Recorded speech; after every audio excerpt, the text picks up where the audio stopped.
Surat airport ખાતે રિક્ષા ચાલકો દ્વારા વિરોધ કરવામાં આવ્યો હતો, જેમાં એરપોર્ટ ખાતે શ્રમજીવી રિક્ષા ચાલકોને રોજીરોટી મળી રહે તે માટે પાર્કિંગ સ્ટેન્ડ આપવામાં આવે તેવી રિક્ષા ચાલકો દ્વારા માંગ કરવામાં આવી હતી।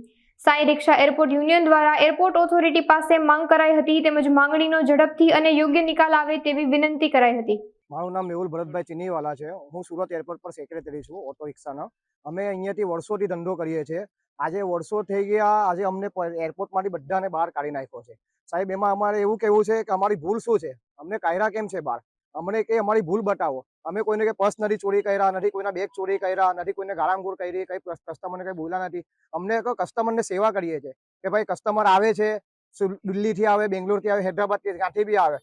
હવે કસ્ટમરને ટેક્સીમાં નહીં જોવો, ટેક્સીવાળા 800-1000 રૂપિયા ભાડું માંગે, પ્રાઇવેટ ટેક્સીવાળા। ઓલા ઉબેરવાળા કહે કે ભાઈ એક્સ્ટ્રા પૈસા આપવું પડશે, બરાબર। કસ્ટમર કહે કે ભાઈ આમાં જે બિલ છે તે જ પૈસા આપશું, એનાથી વધારે પૈસા આપશું નહીં। એ કસ્ટમર તકરાર કરે લોકો, કસ્ટમર ચાલ્યો જાય, કસ્ટમર રિક્ષામાં આવે, રિક્ષામાં અમે લઈને ગઈએ, એને મૂકીને આવીએ, એ કઈ વસ્તુ ભૂલી ગયો તમે એને વસ્તુ બી પાછી રિટર્ન કરી દઈએ, કાં તો એ માણસ નહીં મળે તો પાછો અમે એરપોર્ટ ઓથોરિટીમાં જઈને પૈસા જમા, જે વસ્તુ મળ્યો એ જમા કરાવી દઈએ છીએ। અને બીજી સાહેબ, કે અમે હમણાં જો રિક્ષા લઈને અંદર ગઈએ ને તો અમને પોલીસવાળા મા બેન સિવાય ગાર આપવા સિવાય અમને રહેતા છે નથી। ગમે તેવી ગાર આપે છે કે તારી માં ને તારી બેન, આવું કે હમણાં પ્રેસના સામે અમે બોલી નથી શકતા, પણ અમને ખબર છે કે પોલીસવાળા અમને શું બોલે છે।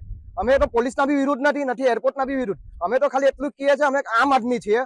અમને ખાલી તમે રિક્ષાનું પાર્કિંગ આપો, કે તમારી જો પાર્કિંગ આપશો તો અમારું કઈ ડિસ્ટન્સ છે નથી, અમે કોઈને કેમ બોલતા નથી, અમને અમારું પાર્કિંગ આપો, તમે અમારી હિસાબથી ધંધો કરીએ।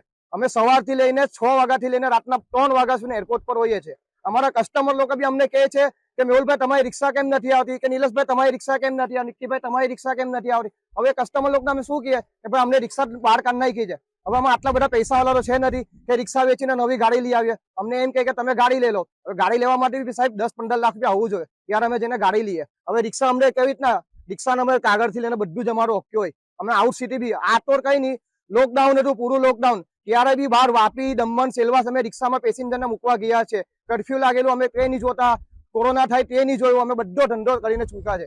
સાહેબ, અમને છે ને તમારા સાથે એક વિનંતી છે હાથ જોડીને કે અમને અમારું પાર્કિંગ આપો, અમને અમારો ધંધો કરો।